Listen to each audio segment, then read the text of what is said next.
ये हाल हो गई बा 4,000 3,000 3,500 रुपया।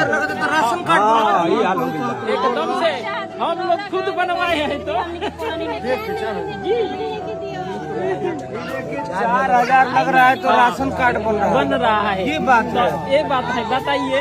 आई लोग तो गरीब दुखिया है तो ये लोग का स्थिति होगा, कहाँ से 4,000 रुपया लाएगी कि ये बनाएगी पहले, ये बताइए।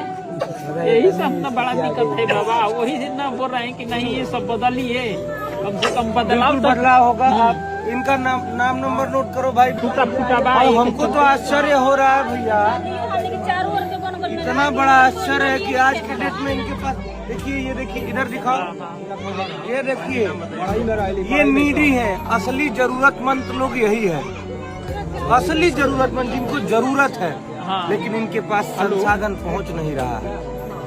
इतना बड़ा भ्रष्टाचार है आप लोग।